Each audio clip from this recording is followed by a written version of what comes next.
감사합니다. 기도하고 말씀 받겠습니다. 하나님 아버지, 은혜를 감사합니다.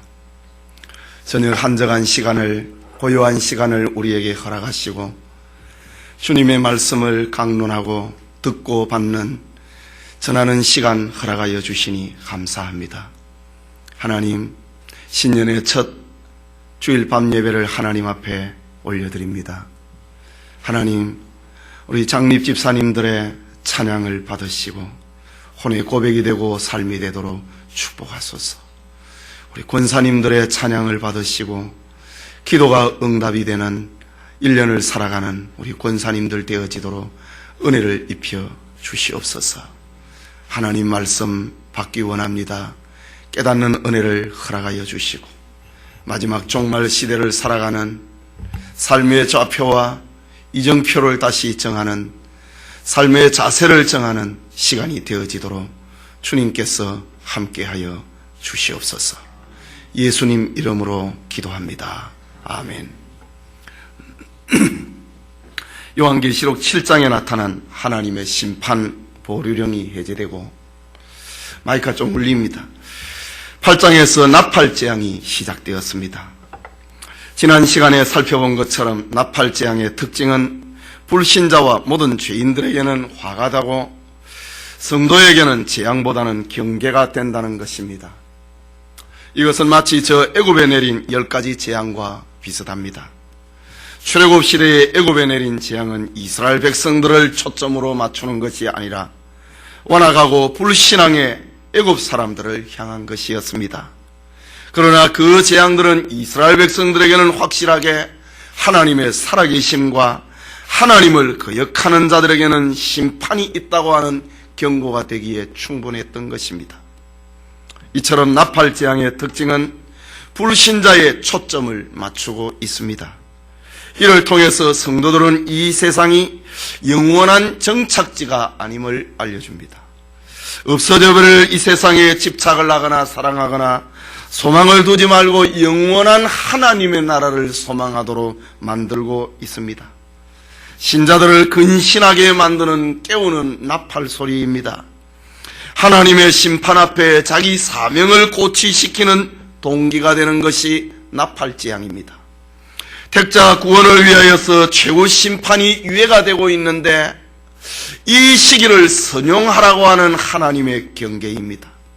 아무쪼록 나팔재앙이 진행이 되는 동안에 신자들은 불 가운데서라도 택한 사람들을 구원해내는 영혼을 사랑하는 불타는 가슴을 가져야 된다는 것을 알려주고 있는 것이 나팔재앙의 특징입니다. 이것이 오늘날 세상에서 교회가 가져야 되는, 신자들이 가져야 되는 역사의식입니다. 이 시간 계속되는 강해, 요한계시록 강해 7 나팔재앙, 지난 시간에 첫째 나팔과 둘째 나팔을 살펴보았는데 오늘은 셋째 나팔과 넷째 나팔재앙이란 제목으로 하나님의 말씀 받고자 합니다. 먼저 셋째 나팔재앙의 모습입니다. 읽은 본문의 말씀 10절 말씀을 같이 읽겠습니다. 셋째 천사가 나팔을 보니 횃불같이 타는 큰 별이 하늘에서 떨어져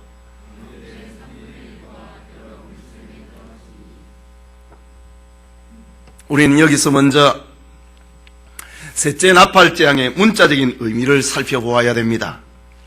이미 살펴본 것처럼 요한계시록에 쓰여져 있는 내용들은 과학적인 논문이 아닙니다. 이것은 계시의 글입니다. 천상에서 바라본 계시의 사건들이 그것을 인간들이 이해할 수 있는 문자로 그림을 그리듯이 써놓은 것이 요한계시록입니다. 본문을 보면은 셋째 천사가 나팔을 부는데 횃불같이 타는 큰 별이 하늘에서 떨어지더라 라고 합니다. 이 큰 별이 물샘, 강과 물샘, 곧 물의 근원에 떨어지기 시작합니다.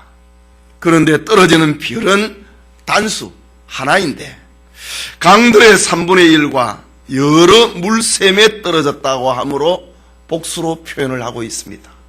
하늘에서 별 하나가 떨어졌는데 강들의 3분의 1, 그리고 여러 샘의 근원들의 위에 떨어졌다라고 합니다. 이것은 과학적이고 합리적인 눈으로 볼 때는 이해가 되지 않습니다. 별 하나가 떨어졌는데 어떻게 강의 3분의 1 그리고 여러 물샘의 그 영향력을 발휘를 하는가? 성경에는 이렇게 신비한 것이 많습니다. 그렇기 때문에 우리는 성경 말씀을 인간의 경험과 지식과 언어를 가지고는 천상의 계시를, 천상의 신비를 다 이해할 수도 없고 표현할 수도 없는 것입니다. 그래서 요한계시록을 해석을 할 때에 때로는 문자적으로도 해석을 해야 되고, 때로는 역사적으로도 해석을 해야 되고, 때로는 영적으로도 해석해야 되는 것입니다. 특별히 오늘 본문의 말씀, 큰 별이 하늘에서 떨어졌다. 이것은 문자적인 의미뿐만이 아니라 영적인 의미를 가지고 우리에게 교훈하고 있습니다. 그렇다면 이 큰 별 하나가 강에 떨어졌다, 샘 근원에 떨어졌다, 이 영적인 의미가 무엇입니까? 유다서 1장과 요한계시록 1장 20절을 보면은 별은 일반적으로 교회의 지도자들을 가리키는 단어로 사용이 되었습니다. 유다서에는 유리하는 별이라, 정착을 하지 못하고 떠도는 별이다, 이단자들을 그렇게 표현했습니다. 요한계시록 1장 20절에는 7 교회의 사자들을 별이라고 했습니다. 예수님의 오른손에 7 별을 붙잡고, 7 별은 교회의 사자인데 오른손에 7 별을 붙잡고 7 금촛대 사이로 다니시는 이다 라고 했습니다. 이렇게 볼 때의 별은 교회의 지도자들을 가리키는 말입니다. 그 별이 하늘에서 떨어졌다. 교회의 지도자 중에 타락했다고 하는 말입니다. 이것은 하나님의 진리를 어둡게 하는 이단자들을 가리키는 말입니다. 제가 오늘 낮에 마이크를, 스피커, 앰프를 만지지 말라고 했는데 누가 만졌나 봅니다.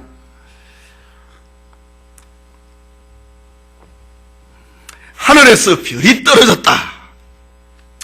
교회의 지도자 가운데 타락했다, 이 말입니다. 하나님의 진리를 어둡게 하는 이단자가 되어버렸다 라는 말입니다. 초대교회의 성도들은 당시의 대표적인 이단자인 아리우스나 펠라기우스로 해석을 하기도 했습니다. 하지만 우리는 이것을 두 사람 이단에게만 국한시켜서는 안 됩니다. 기독교 역사상에 나타나는 수많은 이단자들을 가리킵니다. 특별히 세상 끝날에 나타나게 될 적그리스도를 가리킨다고 이해해야 할 것입니다. 예수님께서도 말씀하시기를 주님의 재림 직전에 다가오는 세상에는 대배도가 일어나게 될 것이라고 합니다. 세상에 적그리스도가 나타난다고 하는 말입니다. 이들이 세상에서 하나님의 말씀을 혼잡하게 만들고 성도들을 미혹을 하여서 진리의 길에서 멀어지게 만든다 라고 했습니다. 뿐만 아니라 저들이 죄인들을 더욱더 죄의 길로 달려가도록 만듭니다. 계속해서 11절 말씀을 봅니다. 이 별의 이름은 쑥이라. 쑥. 물들의 3분의 1이 쑥이 되매 그 물들이 쓰게 됨을 인하여 많은 사람이 죽더라고 합니다. 여기 쑥이라고 하는 말, 히브리 말은 엔나라는 말인데 이 말은 심신에 고통을 주는 것이라는 말입니다. 영혼과 육체에 고통을 주는 것을 쑥이라고 하는 말, 엔나라는 말입니다. 팔레스타인에는 여러 종류의 쑥이 자라고 있는데 특별한 독은 없지만 모두가 쓰기 때문에 쑥은 하나님의 심판을 통해서 나타나는 재앙의 쓰라림, 그리고 슬픔을 나타내는 상징적인 의미로 엔나, 쑥이라는 말이 성경에는 사용이 됩니다. 그런데 본문을 보니까 횃불같이 타는 큰 별이 그 이름을 가리켜 쑥이다, 영육을 쓰게 만들고 고통스럽게 만들고 죽이는 쑥이다 라고 합니다. 쑥이라고 하는 별이 강의 3분의 1에 떨어졌다. 쑥이라고 하는 별이 물샘, 물의 근원에 떨어져 버렸다. 그래서 물을 쓰게 만들고 그 물을 마신 자에게 죽게 만든다 라고 합니다. 이것은 하나님께서 세상을 심판하는 모습을 상징적으로 표현을 하고 있습니다. 즉 횃불처럼 타는 별이 하늘에서 떨어진 타락한 종교 지도자 적그리스도와 그의 부하들이 사람이 먹어야 될 물을 쓰게 만들고 영생의 말씀을 쓰게 만든다. 그래서 그것을 먹는 자를 죽게 만든다. 이 쪽말의 셋째 나팔재앙의 현상입니다. 이단자의 교훈이 바로 사람의 영육을 죽인다라는 말입니다. 그 영을 죽이고 그 육체를 죽였어. 영육의 삶을 허무하게 만들어버리고 마는 것, 타락한 종교 지도자들의 모습입니다. 참 선지자 모세는 이스라엘 백성들을 출애굽을 시켜서 가나안으로 인도할 때에 마라의 쓴물을 만났습니다. 이때에 나무가지를 던져서 달게 마시도록 만들었습니다. 저 선지자 엘리사는 선지 생도들이 먹는 국소때 사망의 독이 있음을 알고 가루를 던져 넣어서 다시 먹을 수 있는 해독작용을 만들어 주었습니다. 예수님께서도 요한복음 4장 14절에 내가 주는 물을 먹는 자는 영원히 목마르지 아니하리니 나의 주는 물은 그 속에서 영생하도록 솟아나는 샘물이 되리라 라고 했습니다. 성경에서 물은 영혼을 살리는 복음을 상징을 합니다. 이 생명의 물을 순전한 그대로 마셔야 영생할 수 있는 것입니다. 그런데 오늘 성경에 셋째 나팔을 보니 횃불같이 타는 큰 별이 하늘에서 떨어져서 강의 3분의 1을 쓰게 만들어버리고 샘의 근원을 쓰게 만들어버리더라고 합니다. 이것은 거짓 선지자들의 사상을 말합니다. 타락한 종교 지도자들의 이론을 말하고 있습니다. 저들로 말미암아 구원 얻은 성도들에게 거짓 교훈을 주어서 영육을 죽게 만든다라고 하는 말입니다. 말세에 교육자가 타락해서 하나님의 말씀을 쓰게 만듭니다. 하나님의 말씀을 먹지 못하도록 만듭니다.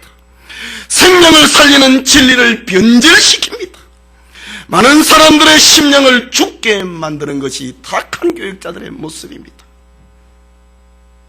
타락한 교육자들이 성경을 가지고 설교를 하지만은 성경의 진리를 변질을 시켜서 죄를 죄가 아니라고 말로 하고 죄가 아닌 것을 죄라고 말합니다.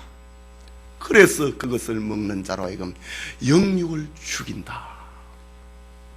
이사야서 5장 20절에는 악을 선하다 하며 선을 악하다 하며 흑암으로 광명을 삼으며 광명으로 흑암을 삼으며 쓴 것을 단 것으로 삼으며 단 것을 쓴 것으로 삼는 그들은 화 있을진저. 적그리스도를 말하고 있는 겁니다. 타락한 종교 지도자들을 두고 하는 말입니다. 타락한 교육자들은 성도들에게 생수를 공급을 하여서 성도들의 영육을 살리는 일을 하지 아니하고 육에 속한 것을 살려나가면서 성경대로 믿는 사람들을 비방을 합니다. 인간의 감정을 앞세우고 명예를 세우고 욕심을 앞세우고 인기주의를 물질주의를 자기중심주의를 내세우는 것이 타락한 종교 지도자들의 모습입니다. 특히 오늘날에는 성경대로 믿으면 안 된다. 왜 그렇게 답답하게 믿느냐? 현대 감각에 맞게 신앙생활을 하라 라고 말합니다. 저들은 성경을 가르치면서 순전한 진리대로 가르치지 아니하고 세상주의와 육신주의로 가르칩니다. 하나님의 말씀을 쑥이 되게 만들어버린다. 순전한 하나님의 말씀을 전하지 아니하고 그것을 변질을 시켜서 사람의 영육을 죽인다 라는 말입니다. 바로 이런 것들이 바로 물이 변하여 쑥이 되게 하는 것입니다.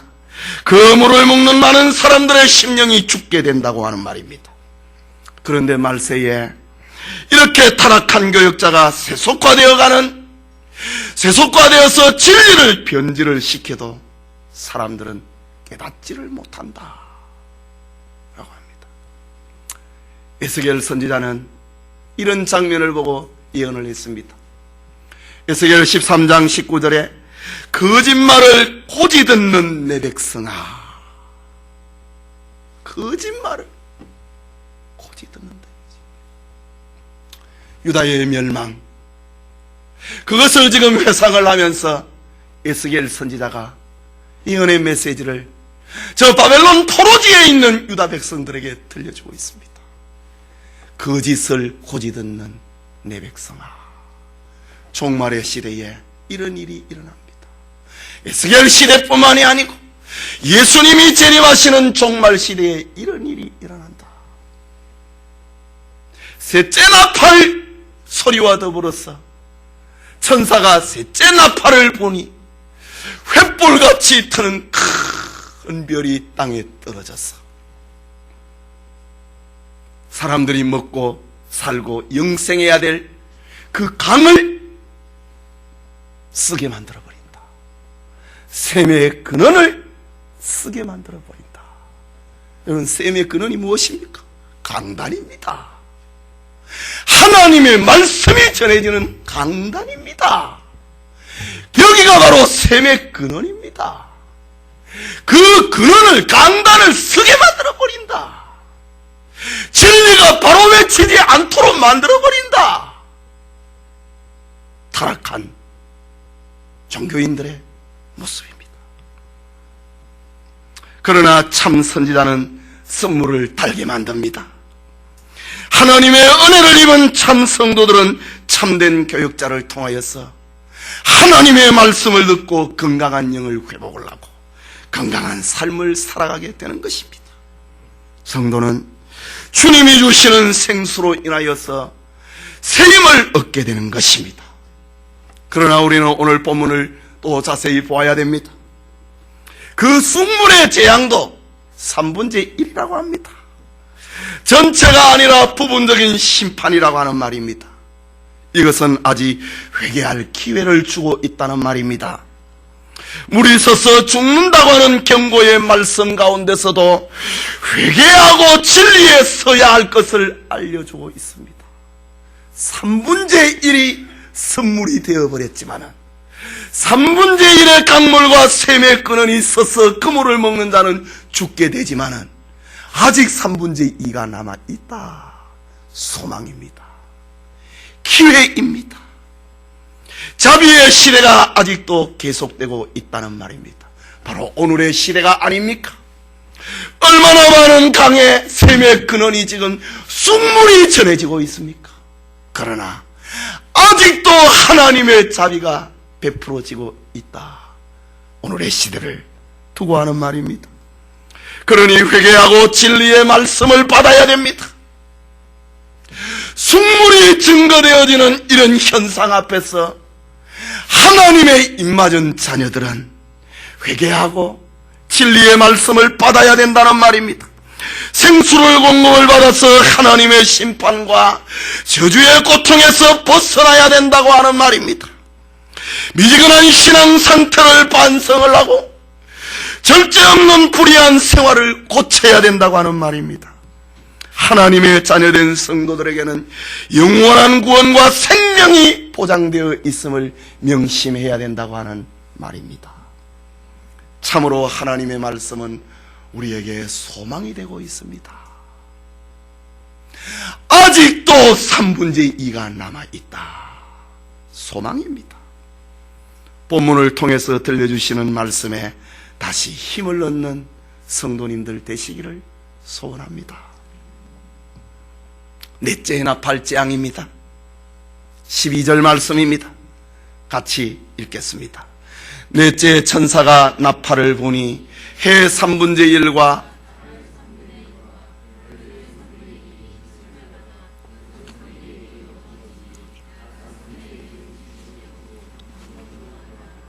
여기 침을 받았다. 해와 달과 별의 3분의 1이 침을 받았다. 파괴되었다 이 말입니다. 넷째 천사가 나팔을 부니 1월 성전에 3분의 1이 침을 받아서 파괴되어서 3분의 1이 어두워져 버렸습니다. 낮에 3분의 1, 밤에 3분의 1이 3분의 1이 빛을 잃어버렸다 라고 합니다. 이로부터 해와 달과 별들을 가리키는 우주는 인간들에게 필요한 모든 것을 공급해지는 공급의 원천으로 생각을 했습니다. 아무리 첨단 과학이 발달을 해서 기상천외한 것들을 제공을 한다 할지라도 결국은 모든 것들의 근원은 우주요 대자연이라고 하는 것을 사람들은 의식을 하고 있습니다. 이러다 보니 사람들은 예로부터 우주에 대한 그릇된 신뢰심을 갖기 시작을 합니다. 그 신뢰는 베드로후서에 나타납니다. 베드로후서 3장 4절에 가로되 주의 강림하신다고 하는 약속이 어디 있느냐? 조상들이 잔 후로부터 만물이 처음 창조될 때와 같이 그냥 있다 하니, 하늘을 믿고 해와 달과 별들을 신뢰함으로 하나님의 말씀을 안 믿는다. 예수님은 천지는 없어져도 내 말은 1.1핵도 변함이 없다고 하는데, 사람들은 주의 강림하신다고 하는 약속이 어디 있느냐? 조상들이 잔 후로부터 만물이 처음 창조할 때와 같이 그냥 있다. 하늘에 이를 성진을 하나님의 말씀보다 더 신뢰하게 되었다, 이 말입니다. 우주에 대한 막연한 신뢰는 하나님의 말씀과 약속마저도 초라한 것으로 만들어버리고 마는 사람들의 모습입니다. 주의 제자 베드로가 주님의 재림을 선포할 때에 거짓 교사들이 등장을 하여서 창세 이래로, 천지 창조 이래로 우주에 아무런 조짐이 없는데 무슨 종말이 오겠느냐고 예수님의 가르침을 비웃고 조롱했다라는 말입니다. 그러나 베드로는 우주의 주관자는 하나님이시다, 죄악이 가정할 때까지 심판을 유보하고 계실 분이다, 단호하게 경고했습니다. 우리는 성경을 통해서 우주가 얼마나 보잘것없는 것인가를 깨달아야 됩니다. 대자연이 얼마나 허무한 것인가를 깨달아야 됩니다. 노아의 홍수 사건을 통하여서 자연의 원리가 얼마나 포악하고 얼마나 허무한 것인가를 보여주었습니다. 예수님께서 십자가에 못 박히실 때 이미 태양은 3시간 동안이나 그 빛을 잃어버렸다고 했습니다.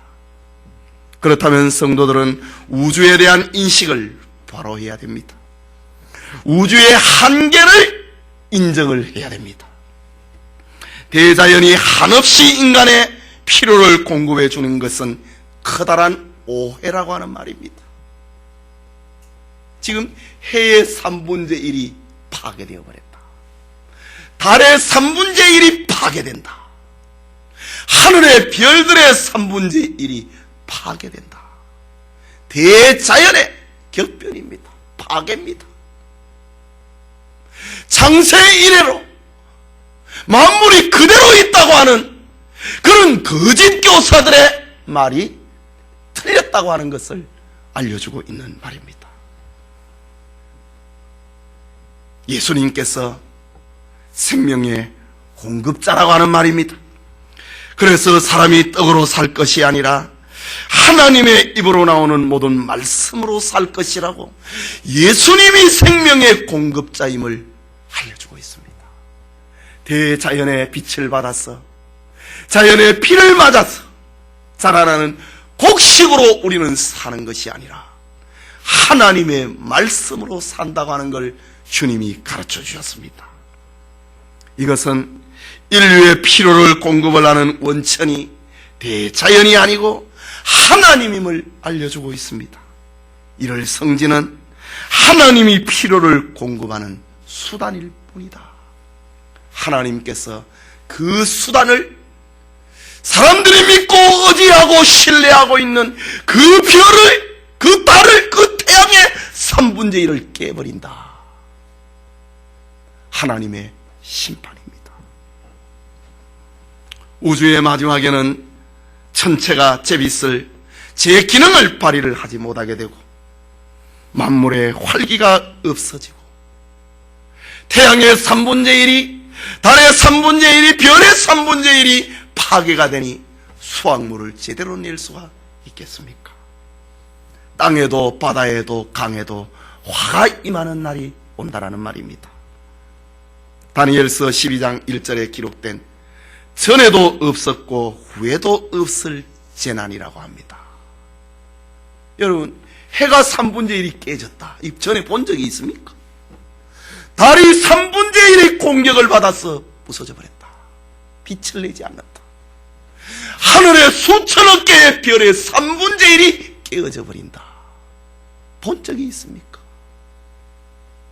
전에도 없었고 후에도 없을 재앙이다. 이미 구약의 다니엘 선자는 그것을 보았습니다. 이와 같이 회개하지 않는 자와 죄인에게는 자기들이 신뢰하고 자기들이 믿고 자기들이 의지하고 있는 광명이 사라지게 될 것이다. 지금 이 나팔재앙의 초점은 불신자들을 상대하고 있습니다. 저들이 신뢰하고 있는 빛이 깨어진다. 신자들이 신뢰하는 이는 하나님입니다. 하나님은 어제나 오늘이나 영원토록 동일한데 불신자들이 신뢰하고 있는 해와 달과 별들의 3분의 1이 깨어진다. 그걸 쳐다봐라 이거지. 그걸 의지해서는 안 된다고 하는 것을 보여주고 있습니다. 본문 12절의 말씀을 좀 더 영적으로 보면은 말세의 진리가 어두워져서 빛을 발하지를 못하고 교회나 교역자들도 빛을 발하지 못하는 그런 상태로 영적으로 우리는 12절의 말씀을 이해할 수도 있습니다. 하나님의 말씀이 바로 증거되어지지 아니하니 온 세상이 어두워져 버리고 만다고 하는 말입니다. 강단에서 두 손을 들고 성삼위 하나님의 이름으로 축도하는 그 축도가 없어지니 세상이 어두워진다고 하는 말입니다. 하나님의 말씀이 강단에서 선포되어지지 아니하니 세상이 어두워진다고 하는 영적인 의미를 담고 있는 것입니다. 종교개혁자 마틴 루터는 오직 의인은 믿음으로 살리라고 하는 진리를 깨달았습니다. 루터는 이 진리를 일평생 동안 이 진리를 세우기 위하여서 생명을 다 바쳤던 사람입니다. 이 진리를 위하여서 순교당한 사람들은 또 얼마나 많습니까? 의인은 믿음으로 산다. 순례행진을 하고 고해성사를 하고 고행을 하고 자기 몸에 채찍을 대고 칼을 대어가지고 자기 몸을 기둥에 묶어갖고 그렇게 사는 것이 아니라 의인은 믿음으로 산다. 이 진리를 세우기 위해서 루터는 평생을 살았던 것입니다. 일제의 강점기에 우리 신앙의 선배들은 신사 앞에 절할 수 없다, 우상 앞에 절할 수 없다고 하는 그 한 계명을 생명처럼 여겼던 것입니다. 성경 구절 하나를 지키느냐 안 지키느냐의 문제였습니다. 성경 전부가 다가 아니라 성경에 기록된 하나님의 한 말씀, 이것을 지키느냐 지키지 못하느냐, 여기에 우리 신앙의 선배들은 생명을 걸었던 것입니다. 진리의 종들은 그것 때문에 죽었습니다. 감옥에 갇혔습니다. 투옥되었습니다. 하나님의 말씀은 그 한마디라도 생명이었기 때문입니다. 이유는 신구약 성경에 기록된 성경구절 하나를 양보를 하고 하나를 타협을 하면은 그 다음에는 또 다른 것을 양보해야 되고 또 다른 것을 타협을 해야 됩니다. 너 하나를 양보했지 않느냐, 하나 더 달라고 합니다. 오늘의 현대의 교인들은 이런 성경 말씀 버리기를 헌신짝처럼 합니다. 신발이 다 헐면 버려버리지. 하나님의 말씀을 버리기를 헌신짝 버리듯이 합니다. 목사들도 옳은 교리를 주장을 하고 나가다가 그것을 버리는 것이 허다합니다. 그러니 교회가 이렇게 지금 변하고 있지 않습니까? 전에는 그것을 지켰는데 이제 변했다 이겁니다. 하나님의 말씀이 환경에 따라서 변한단 말입니까?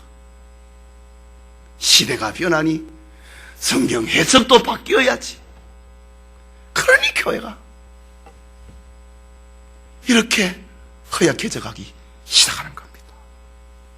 이런 행위가 바로 물을 변하게 만드는 것입니다. 생수를 변하여서 마실 수 없는 순물을 만들어버리는 그런 행위인 것입니다. 옳은 진리를 깨달았습니다. 아무리 환난과 핍박과 멸시와 천대를 받아도, 아무리 현대 문명이 지배를 한다 할지라도 그 진리를 세워나가야 되는 것입니다.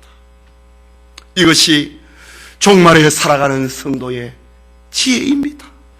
이것이 종말에 살아남는 성도의 모습입니다. 우리 성도님들은 하나님의 말씀 한 구절 한 구절을 귀하게 여기고 생명처럼 여기는 그런 은혜를 입어야 됩니다. 계속해서 13절을 봅니다. 같이 읽읍시다. 내가 또 보고 들으니 공중에 날아가는 독수리가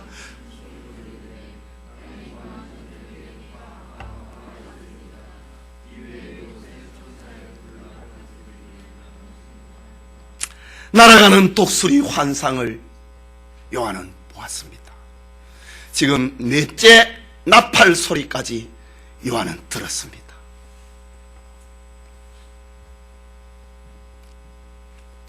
넷째 나팔장과 아직 세 개의 나팔장이 남아 있습니다. 그것을 연결하고 있는 환상이 독수리가 하늘을 날아가면서 그 입에서 나오는 말, 화가 있으리로다. 땅에 거하는 자들에게, 땅에 소망을 두고 있는 자에게, 땅을 의지하고 땅을 사모하고 땅을 추구하는 자에게 화가 있으리로다. 이 외에도 세 천사의 불나팔 소리를 이남이로다 하더라.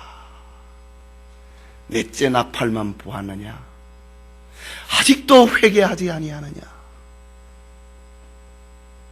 땅을 붙들고 아직도 살고 있느냐? 세 천사의 불나팔 소리가 남아 있다. 경고의 메시지입니다. 이미 살펴본 것처럼 나팔 재앙은 불신자들을 집중적으로 초점을 맞추고 있습니다. 아직도 땅을 붙들고 산다 이거지요. 아직도 땅을 의지하고 산다 이거지요. 그런 사람에게 화가 있다. 아직도 회개하지 아니하느냐? 아직도 돌이키지 아니하느냐? 아직도 두고온 저 소돔성이 그리우냐? 아직도 저 무너질 바벨론 성이 그리우냐? 땅에 거하는 자에게 화가 있을지로다.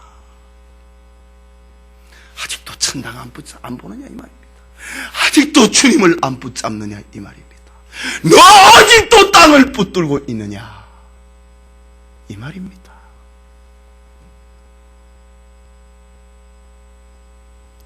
들짐승의 왕은 사자요, 조리의 왕은 독수리입니다. 독수리는 모든 새 가운데 가장 신속히 날아가는 새입니다. 천사의 불나팔 세계가 아직도 남아있다고, 신속하게 너희에게 다가올 것이라고 경고하고 있는 메시지입니다. 첫째 나팔로부터 넷째 나팔의 재앙보다 더 무서운 재앙이 임할 것을 날아가는 독수리 환상을 통해서 지금 전해주고 있습니다.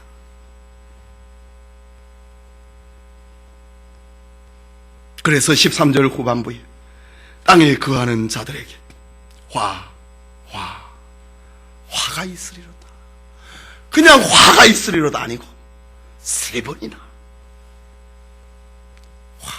화가 있다. 세상 끝장난다 이 말입니다. 이외에도 새 천사의 불납할 소리를 인하미로다 하더라. 아직도 깨닫지 못하느냐. 새 천사의 불납할 소리가 너희들에게 있다 이 말입니다. 마태복음 24장 28절에는 죽음이 있는 곳에는 독수리들이 모일지니라. 예수님의 말씀의 성취입니다.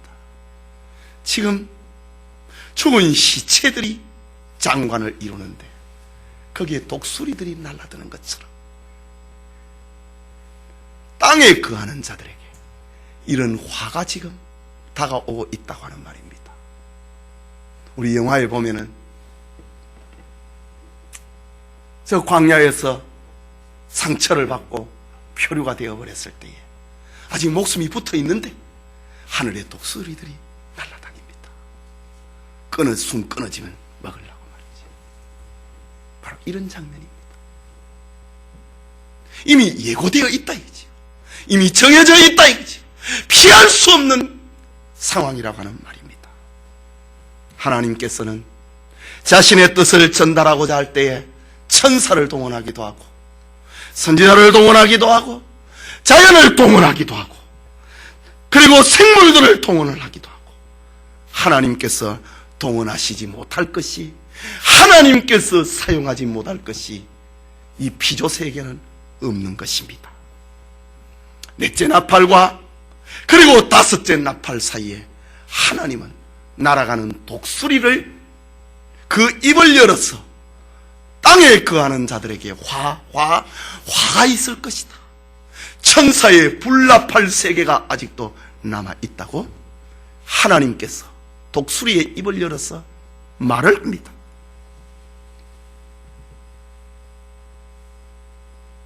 쥐도 홍수를 예언을 하고 꿩도 지진을 예고한다고 하는 이 말이 있습니다.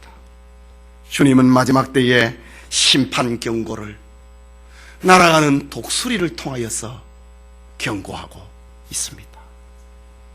백제의 마지막 왕이었던 의자왕 때에 봄비가 촉촉히 내리는 4월의 일입니다.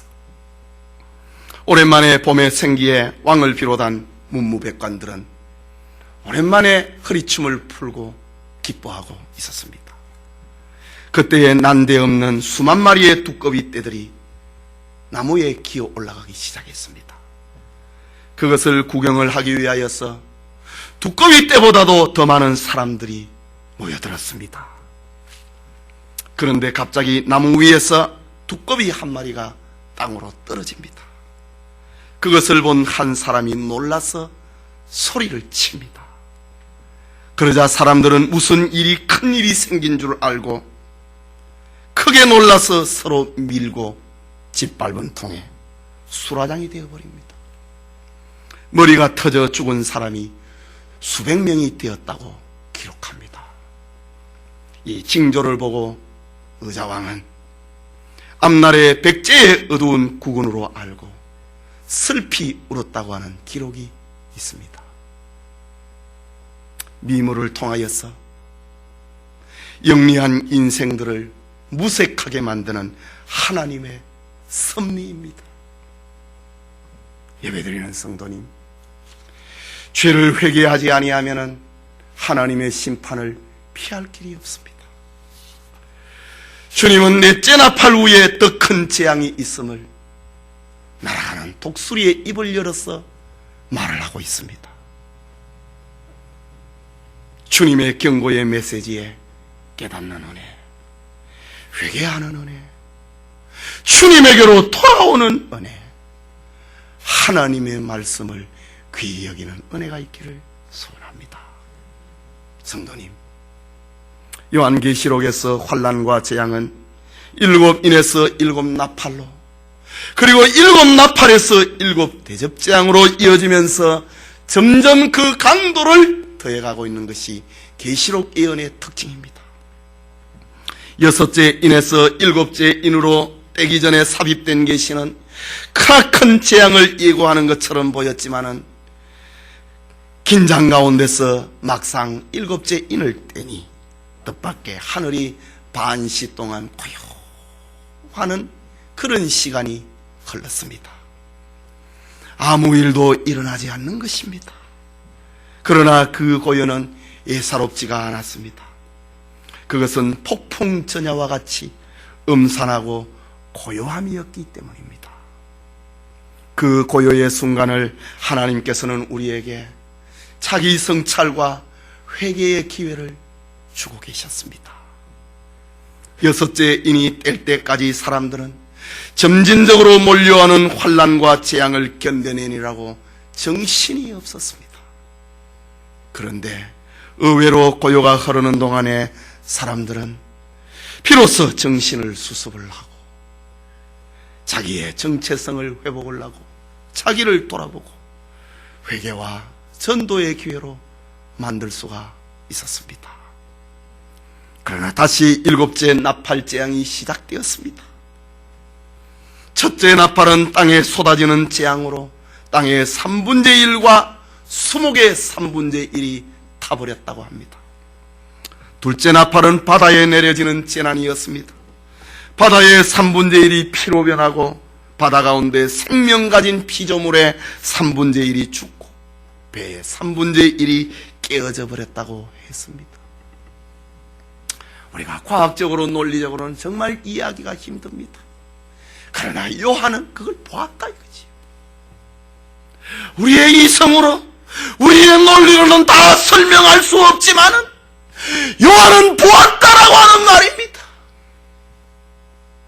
셋째 나팔은 횃불같이 타는 큰 별이 강에 떨어지더라. 물샘에 떨어지더라. 그래서 그 별의 이름은 쑥이더라. 그 물을 먹는 자는 다 죽고 말더라. 넷째 나팔은 천계에 나타난 재난으로 해와 달과 별의 3분의 1이 공격을 받아서 깨어져 버리더라. 정말 과학적으로 이해하기 힘듭니다. 그러나 요한은 본 것입니다. 논리적으로 이해가 안 되지만은 그것이 그렇게 되더라고 하는 말입니다.